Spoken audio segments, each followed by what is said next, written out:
Imagine living your life after 50 and feeling energized and excited about your future. Welcome to the Women in the Middle podcast, the podcast for women who are ready to figure out what they want and create the life they deserve. Here's your host and master certified life coach, Susie Rosenstein. Hey there, today we're talking about downsizing with purpose, how to keep what matters and let go of the rest. Let's go. Welcome back to the podcast Women in the Middle with over 2 million downloads and counting. I am so grateful for the podcast world because it has brought us together somehow in this podcast universe. Thank you so much for tuning into the show. Women in the Middle is all about how to get unstuck, get clear, and get excited about your next chapter, especially if you're in your 50s and 60s and starting to feel just how precious time really is. I'm your host, Susie Rosenstein, your master certified coach, midlife mentor, and certified Zentangle teacher. And as always, I know you're going to love my guest. In fact, this guest was on the show a couple hundred episodes ago, and it was a really popular one. I'm super excited to welcome back my special guest today, Tracy Hoth. Tracy first appeared on the show way back in episode 216 called Finally Get Organized in Midlife. And I know you're going to love what we're talking about today, downsizing with purpose. Of course, all the mind drama that goes along with all of that will be included too. But first, just quick, I wanted to tell you about an interesting, fun way to learn more about staying in the present moment. It's a mindful doodling practice for midlife women who often feel too busy to read a book. It's called the Midlife Doodle Think Club, and it's a gentle, low-pressure practice space designed especially for midlife women who want to slow down and notice without needing to perform, perfect, or produce anything. So if you want more presence, calmness, and clarity in your life, you are invited to join us here in the club. And just in case you were wondering, there are no art skills or creative talent required. It's a relaxed, fun way to slow down in midlife and create a space to think. Join us at www.doodlethink.com. Now, let me tell you about my guest today, Tracy Hoth. Tracy is a certified life and organizing coach on a mission to help women simplify their homes and lives. As the creator of Organized Life Academy and host of the top 1% globally ranked Organized Coach podcast, Tracy equips empty nesters to declutter with confidence, to also create systems that last, and step into the role of Organized Life CEO. Now, I don't know about you, but I could use some Organized Life CEO action over here. I know you're going to get a ton of great info from today's show, so please enjoy. Hi, Tracy. Thanks so much for joining us today on the Women in the Middle podcast. Hi, Susie. Thanks for having me. I'm really excited to talk about this topic with you and your listeners. So am I. I am really excited. Now, you know, we have been together before on my podcast, and it was a very popular episode, number 216, way back when. It's called Finally Get Organized in Midlife. So I will definitely have a link to that in the show notes. That was a great topic, but now we're going to be talking about downsizing with purpose, because this is a really hot topic with women in the middle who are considering downsizing for a number of reasons. And of course, one of the main issues is something I deal with is how to get rid of stuff. So challenging. I don't want to get rid of stuff, even though I know I should. Oh, I know. So many people. And they have this, you know how we have this big, we make it so big in our mind that we end up doing nothing about it. So yes, I think downsizing is something we think about and it becomes the hugest project we've ever imagined. So we do nothing. Correct. And the other thing that happens in midlife, and I've also done an episode about this that I'll pop in the notes, is what to do when we inherit our parents' belongings or our mother-in-law, father-in-law's belongings. And a lot of people end up with sometimes 2 other households full of stuff that's not sorted, organized, and dealt with. So I have heard these stories, and it's just so difficult. And if you don't have the space, maybe there's more urgency. But if you have a basement, which is my problem, I have a huge basement. And so that can really get in your way. So let's get into this. Let's talk more about what is going on. So when somebody comes to you about downsizing, where are they in the process? Is it far in advance? They're just starting to deal with it? Or are they already freaking out? What's happening with them? I think there's a little bit. I'm trying to think of each of the different clients that come to my mind, and they're all in a different state. A lot of times they come ready to downsize because they think I want to move. I'm ready to let go of this big house or whatever. And then sometimes they find their dream house 3 months later and they're like, wait a minute, I haven't gotten as far as I wanted to get. Other people are just ready to do that in the process and they have no plans in the future, but they're just ready to take action. They're thinking far in advance. So I think it's a mix of both. I was really surprised. That happened with one of the aunties in the family who lives nearby. And she kept coming over and she would say, hey, do you need these 4 folding chairs? Or, hey, we're looking for somebody to take this. It goes out back. It's a garden thing. And I'm like, what are you doing? Because that must have been 10 years ago. They still live there. And she described that she's just slowly but surely going through things. And I thought, wow, that's so much less painful.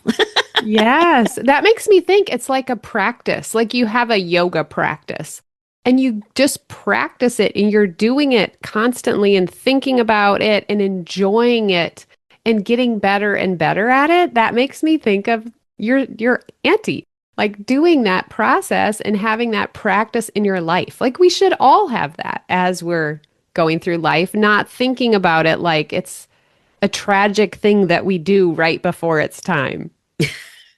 That is the common way to think about it, isn't it? Yes. It's tragic and onerous, and oh my God, I'm never going to recover from it. So tell us what we can do to ramp up into this phase and commitment. Yeah, I always think, and this is just about organizing in general or decluttering, but thinking of it like a project and a practice, but thinking of it like a project where you're going to break a project down and you're going to have a start and an end date. So it's not Wow. looming over An you. end date. Oh my goodness. That's so different.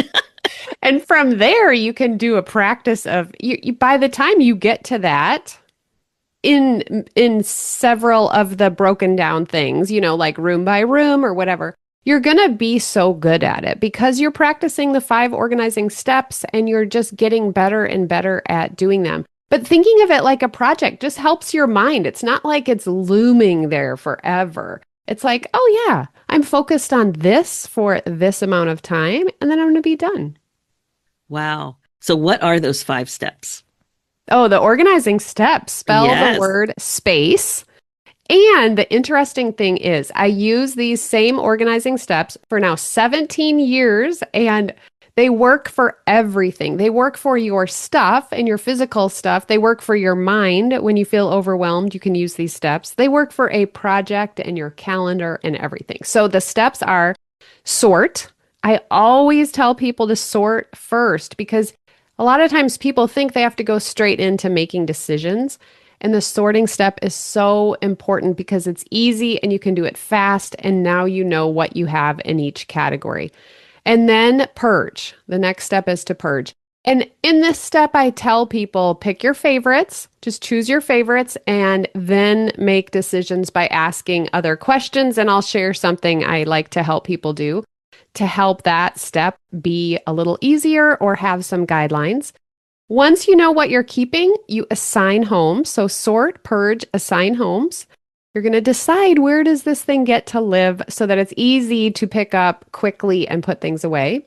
And then the next step is to contain. Now, often people do this first. They go out and buy containers and they buy new furniture and they buy shelf dividers or drawer dividers or baskets. No, you cannot do that until you get to step 4. When you know where the things you're keeping are going to live, you know what they need to be contained. And the reason we contain them is so that when it's full, it triggers us automatically to go back and start through the steps again. But containing, you only do then. And I always tell people, shop your house first. You probably have something in your house. And when you sorted, you probably emptied out a lot of containers that you've bought. So, but oh my gosh, Tracy, we do love to buy containers, don't we? It's So the much fun. answer. It's going to make you be so organized when you have this new container, a new software, if it's a business, or a new planner or whatever it is. There's all these containers. And then the final step is energize. You are energized when you create space and order and beauty in your home and in your life. And energizing and staying that way so you can use your energy in other areas of your life requires you to maintain it. So that's the step that's like the habit, the practice that you're going to practice to keep that space organized. Oh, that sounds so easy. I know. I know. And what's interesting, Susie, is there's people that think each of those steps is hard. I remember having someone, she like glossed right over the purge step. And I'm like, oh, hold on. Like some people think that's the hardest. She thought the maintenance step, the energize step was the hardest. But it's so interesting hearing people, you know, what their thoughts are about each of those steps. Oh, we do have thoughts about them, that's for sure. I remember, I guess it was about 20 years ago, there were a lot of floods happening in the homes in this neighborhood for a variety of reasons. Weather and old pipes created terrible situation. So my basement, crawl space, everything in my other house totally flooded, 9 inches of water, and dealt with that. And then a couple of years later, my mother-in-law's basement flooded. And I remember going over there and seeing this massive bin. And I thought to myself, wow, we won't have to sort. We won't have to go through. We won't have to make decisions. All of this stuff is just ruined now, so it's gone. So I was very aware of it, you know, that my basement flood helped me and her basement flood helped me too. And my sister-in-law, I remember looking at her going, I think we just got a break here. Because it's just, I don't know what kind of people are organized at every level of their home. Yes, I just don't know. I know there are some of those unicorns out there. It's not me and it's not anybody in my family to have that level of organization. And I always tend to think, I don't know if this is true, but I know that in my family, there was some childhood trauma. And I think that is probably related to holding on to stuff. Mm-hmm. For sure. We can look back and see that and see, you know, where clutter starts and why. And that's such an important thing to be aware of and notice and just really be gentle with yourself as you're experiencing those emotions and going through things and sit there and feel the emotion for a few minutes and then leave and come back to it and just keep doing that until you are able to move into the next step. The other thing I find so interesting is sometimes there's difficulty in making decisions about stuff that has such different levels of meaning.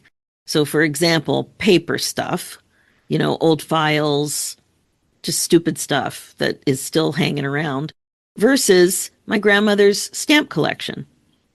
Yeah. You know what I mean? They're very different. So memorabilia, to me, has so much more meaning than piles of paper and old magazines. Yet, my personal thing is I enjoy keeping both. Which I do work on. There's always vision board, a need for magazines. But yeah, even as a kid, I remember hanging on to Glamour and 17 magazines because I thought I would want to go back and reference them. And now times are so different with digital media and everything, and also our ability to take photographs of some things and move on. But what do you find with how people cope with stuff that doesn't have as much? I don't want to define somebody else's meaning, but it doesn't seem like it would be as heavy with meaning and a history like memorabilia versus paper stuff. Yes. I mean, there's a couple things I think about where if you keep everything, then nothing is special. So it's you deciding, like, what is the most important thing? Maybe this is helpful too. I don't know why. I think of the things like little, not humans, but like little, they have a life of their own. And if we're keeping them stuck in a box, like their adventurous life is so boring. So I don't know why that helps me thinking they need an adventure. So I'm going to let it go, let them have the adventure, let them meet new people. I don't know. That oh my gosh, helpful. Tracy, you are anthropomorphizing clutter. I love it. That is such a new take, but it's so cute. I have an image in my mind already of being stuck in a box. Yes. So you could think of that more like your generosity, your abundance. in that way and think I'm being like scarce because I'm keeping this because I Yeah. might need it, or I can be abundant and generous and let it bless someone else right now in their Wow. life. But I think all of that needs you to know where you're going, to have a destination that you're moving toward so that it's easier to make those decisions. Like, where does this thing fit into the life that I am creating, that I am moving into or, you know, want to be in? And does it fit into that definition? So I like getting real clear on where are you going? What does it feel like there? What do you have? What things do you love seeing on your walls? What things do you use every day? Or what do you pull out just for special occasions? It's not bad to keep stuff, but are we going to use it? Are we seeing it? Are we honoring it? Are we stewarding it well? That's fun. I love thinking about it so differently. That's Yes. awesome. Now, I know in your notes you mentioned something about a life and death binder, and I have to say, I don't know what you're talking about. So tell us more. I used to call it the death binder, and someone in my group was like, Tracy, I don't like that name. I'm calling it the life binder. I'm like, okay, well, I'll combine it. So now we call it the life and death binder. And that's a binder that we're making. We're concentrating on that this year in Organized Life Academy. And I've broken it down into 12 months. So each month we just have a little portion of it that we're getting the information, putting it into the binder. So that at the end of this year, the people that you love, if something were to happen to you, or it also works if something were to happen to your spouse, let's say you have it for yourself, that everything you need is in that binder so that they would have, your loved ones would have what they need, who they need to reach out to. And I just talked to someone who's one of her best friends passed and nobody contacted her. But it's like, well, how do they know? She found out on a post on Facebook. Mm. How does she know? How do they know who to contact? And so in this binder, one of the sections is people to contact with their information so that your loved ones can have the special people in your life notified. You And know, Tracy, what you just said is so interesting because I had a death in the family this year, and some of my friends have too. And what is so fascinating now today is that so many things are digital. So I've seen executors trying to figure out the paper trail. There's no paper. And this is a case where paper is important. I yeah, love a good binder, but it's much easier to pass a binder than to pass a file when, I don't know, there's so many different ways to pass a file and it may not work. It may not be maintained. It may be corrupted, like whatever. I love a good binder and a file. This is a great yes. idea. Yes, and it'll have passwords. Like, how do they get? I think for my business, I'm like, if something happened to me, who knows how to even notify my clients? Like, so that information being there is just a gift that you're giving to someone. So that's what we're doing in Organized Life Academy this year is just focusing on that one section at a time, keeping it really simple. I've done some research and gathered exactly what we need to have in that binder. That's awesome. Now, also, you talk about your client, Barb. Tell me a little bit more about that story. I know she's got something to share. Yeah, her father passed away and she's in Organized Life Academy and she would post sometimes and she got private coaching as well, but just on caregiving, which I'm sure have lots of people in your life that you've dealt with that. But Absolutely, yeah. caregiving is a lot of work and it brings up a lot of emotions. So then her father passed and I was just messaging her saying, what can I do? Is there anything I can do? And she said, Tracy, if you do anything, please just keep telling people to downsize, to go through their stuff. Because when someone you love passes and then you also have to go through every single thing in their life, it's a lot for someone to do. And so keep spreading that message that this is really important. Hmm. It is a lot. There's so much to do just with your emotions, let Yeah. alone the minutia that goes on with digital files, banking, decision making, all of that stuff. Yes. So even me right now, this year, how I break the project of downsizing or decluttering or organizing is by area per month. And so I'm taking each area of my house and looking at it each month. We make a plan at the beginning of the month. And my process, like my destination, where I'm going, I'm thinking about what I want that to be. And just recently, Susie, I gotta tell you this analogy because it's so good. A 1,000-piece puzzle came up when I was talking to one of my clients. And we started looking at how a puzzle is so similar to organizing or downsizing. And we dump all the pieces out. And what's the first thing we do? We The sort. border. Yes, we sort the border pieces from the regular pieces. And that's what we do when we organize. The other part of it is we enjoy it. We don't expect that we are going to get it all done in 5 minutes. And we go through the process and it's like that again, your yoga practice, you're just enjoying it. You're doing it with people you love, possibly. You're turning music on or the fire on, and it's so fun. And you just use it kind of like therapy. And if we would think about organizing more like that, it would be much more enjoyable for us. And then the key piece is that we are looking at the cover of the box, or the puzzles we've done recently have a little poster. We look at those all the time, the whole time we're doing the puzzle, so we know where things go. Same with our life. And when we're downsizing, let's look at the destination, look at the goal, the picture of our house, how we want it to feel, and make decisions based on that. I love that. Also, it reminds me of, the value you can get from a vision board.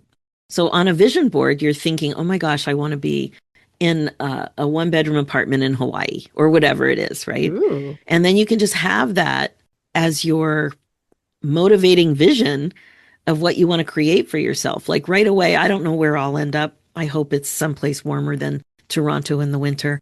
But I imagine it to be gardening all year round. So I don't have a place in mind, but wherever it is, there's gardening all year round. That comes up right away for me. So is it going to be another 4-bedroom house? I doubt it. So what would it look like? So that is really helpful, but everything would be smaller, I would imagine. It won't be bigger. Right. And so when I'm going through mine, I'm imagining, okay, if someone came into my house right now and wanted to look at it because we put it up for sale, would it be ready? I want my space to be ready. I want to have that calm, like this is ready. I would maybe have to do one or two things, but I'd also be ready to pack. And so as I go through each room this year, I'm really considering, do I want to keep this? Does it fit with the picture that I want? And does it fit with the fact that if I put my house up for sale tomorrow, I'm ready to go? And that kind of excites me because I think, what if that were to happen? Then the vision of my dream home, retirement, whatever, it could be possible so easily. So just having that vision in mind, or that picture of the puzzle that I'm doing, is going to help so many of the decisions I have to make along the way, because I can filter it through that. And if it fits, it fits. If it doesn't, then I can be generous and let that thing have a life of its own. Oh my gosh, that analogy of the puzzle is great, but this goal of being able to, at the drop of a dime, pack up and go, oh my, I cannot even imagine that. But I can imagine someplace in between. Yeah, a layer at a time of the onion. Yeah, Taking a layer off. Yes. So one of the things you said, you mentioned art, and I know that in the past, when I think about all the places I moved, especially moved a lot in my 20s, and I always was so proud of my art, and I always took it with me, and it felt so good to put it in the next place. So when it comes to things that you really care about, but may need to get rid of some of them, I find those decisions really, really hard to make, because they have a financial value. Do you want to give them away? Do you want to sell them? I don't even know how to think it through. So I guess there's some research that needs to be done for some items. I know the majority of the items in your home are not items like that. Right. But even a friend of mine recently sent me a note, and she said, check this out. It's a necklace, a sterling silver necklace on a nice chain, like not just a regular chain, with a little whale tail. What's the name of that? Pendant, a whale tail pendant with some crystals in it. And she said, "Do you like it?" I said, "Yeah, I like that." She goes, "I'm downsizing my jewelry and you can have it." It was a cousin who lives on the other side of the country. I thought, wow, that's so interesting to downsize your jewelry. The other thing that a lot of people have talked about in my community is the difference between what our kids value and what we value. And the way I've seen this in my family is with sterling silver trays. And it's like, I grew up valuing that. And like, oh, you could put it, like some people use it as part of a tea set, or you could put it on your island and it's just kind of different. And it's like a contrast to a more modern look. Right. So right away, I'm like, oh, that's something of value. And the kids today, I know that's a broad sweeping generalization, but the ones I've spoken to, zero interest in inheriting or being gifted a sterling silvered tray.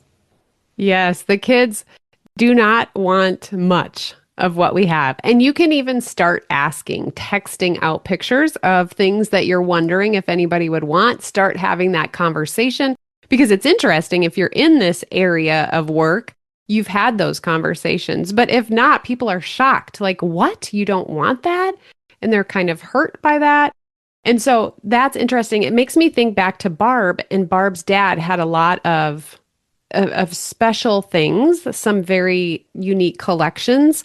And they started texting out their family, and her cousin actually found a lot of people that were interested in different parts of his things. And they were able to send those things to the people that mentioned it. So maybe broadening our ask into our churches or synagogues or into communities that we're involved in, and just broadening who we're asking if they're interested in some of the things, because you can still feel special. I guess if you want to keep it in the family, it's different, but what are they going to do with it after we pass? You know, they're going to get rid of it because it's not special to them. So I think it was 15 or 20 years ago, I went home and my mom presented me with about 8 boxes from the attic. And she's like, okay, here they are, go through them. And it was so much fun to go through them, to find my tap shoes from when I was 13 and all my calligraphy pads. I did calligraphy for years, and my first pair of leather boots with heels. I thought I was so cool. Anyway, and so many notes, high school notes, folded in whatever that thing was that we used to do with our hands. Triangle thing. The triangle things, or the little football notes that we would pass. Oh my gosh, just so much. But one of the things I found in there is I loved Snoopy. I still love Snoopy, Peanuts, Charles Schultz, all of it. And I had these little statues, these little Snoopy statues with a plastic, flat Snoopy, Lucy, Charlie Brown, whatever. And then on a little base, almost like a trophy. And fortunately, I had 3 of them. So one day I just put them in my kids' rooms, my adult 20-year-old kids' rooms. And I said, this was part of my childhood. I would love for you to have it. We'll just stick it on your bookshelf. And then a couple of years later, I was curious and I looked it up on eBay, and they were worth $300-400 each. And I went and I looked into the bedrooms, and 2 of them were still there and 1 was not there. And I wonder where it is. Oh, did you One ask? son moved it. I don't think he would have thrown it out, but anyway, it is interesting how we relate to our stuff. So what would you say is, I don't know, like, I want to use the word safe, but that's not right. Like, best advice when it comes to downsizing. Like, I'm in my 60s now. Is that a good time to start thinking about it? It's not on the horizon at all when I might move out of this house. But what amount of time do you think is not crazy that's going to really stress you out and be onerous to start thinking about it? Oh, I think wherever you are in life, start thinking about it now. Oh my And goodness. not in a, this is going to be my goal necessarily kind of way, but start thinking of it before you buy stuff. Start thinking of it like maybe even if you took a year, like maybe this year, I'm just going to work on my bedroom. So the start and end date is my bedroom for a year. And maybe each month you break it down into one thing. So that's super easy. Like this month, I'm just going to clean out my nightstand. and downsize my nightstand. You can even start calling it that and just take it little by little. But the thought of that, I think if it's calm like that, not stressful or short, really fast, you have to do it fast, is reassuring that you're heading in the direction that you want to go. And it's a little lightening the load and a little freedom. I guess you have to make sure you're thinking about it like that versus, oh, this is hard. I have to make decisions, that kind of thing. Mindset's always critical. Yes. Yeah. And the other thought when you were talking about your tubs that you were looking at, it made me think, what else? It's such a gift to have a book of photos that have stories in it. And so even better than leaving your kids a bunch of tubs with your stuff in it that was special to you is saying, like, here's a book with a picture of your tap shoes and telling a story about your tap shoes or something like that. Even that is considering, like, that's qualifies, I guess, as I would say it, as downsizing. And then letting go of those things and giving that gift of a book that tells the story of your life in it. That's great. That's great. Do you have any other tips for us? Because this has been so useful.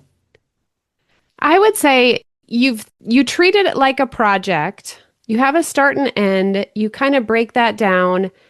And you have this picture, even if you don't make this a big deal, but even if you spent 5 minutes just kind of feeling into the direction that you're going, and then setting some little rules. I think little rules are helpful so that when you have an item that you're looking at, you have something to filter it by. Because if it's just wide open, like, all those decisions are going to be so draining. So think of a few little rules that you want to go by. Like, maybe that's, I'm going to get down to 10 pairs of pants. Is this one of my 10? Or I'm going to keep one tub of memorabilia from my childhood. Is this special enough that it takes a spot in that tub? Just little things like that that can help you make a decision. I love that. So good, Tracy. How can we best get a hold of you? Yep. Go to my website, simplysquaredaway.com, and get my 15-minute declutter challenge. That has been changing women's lives lately. I just created it and I can't believe how special it is. So that's simplysquaredaway.com/declutter. Amazing. Tracy Hoth, you're always such a wealth of information. You make this task that can feel so difficult, feel so doable. Thank you so much for coming on the show. It's always great to see you. Thanks, Susie. Okay, that's it for this episode. So, do you feel more prepared now to think about downsizing and decluttering? So that it all feels like doable projects rather than doom and gloom that just goes on forever? I hope so. I feel better about things. I think this will be an episode that you refer to over and over again. Now, I also want to make sure that you know how I can help you. If you would like support figuring out what to do when things might look great on paper, but you're meant for more, please reach out and let's talk about coaching together. As a master certified life coach and midlife mentor, I offer coaching that is uniquely relevant to women our age in their 50s and 60s, and I've been working with women like you now for over 10 years. I've got several options that include both private and group coaching at different price points and different lengths of commitment. And these might be a good fit for you, especially my signature program, the Women in the Middle Academy. Clients have shared that doing this work together can feel like the gift that keeps on giving because the clarity, empowerment, and fulfillment you experience becomes part of your life now, in your next chapter, and beyond. I have a feeling your future self will love this for you too. So if you're ready to stop circling clarity and start leading your life with intention, let's talk. Book your autopilot audit here, www.talktosusie.com. Thanks so much for listening to the Women in the Middle show. Please remember to share it with your friends and other midlife gals that you know would get a lot out of it too.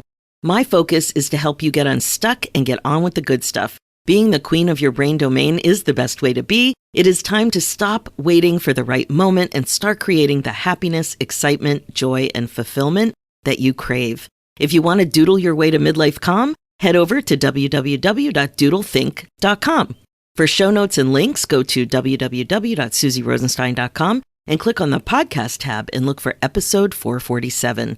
And You will also see the link there for my other show, The Women in the Middle Entrepreneurs, which is all about the reality of running your business when you're a midlife gal. It's also on iTunes, Spotify, and all the podcast places. Let's do this, ladies. It's time for you to put yourself first, one thought at a time. Thanks so much for listening, and I'll talk to you next week.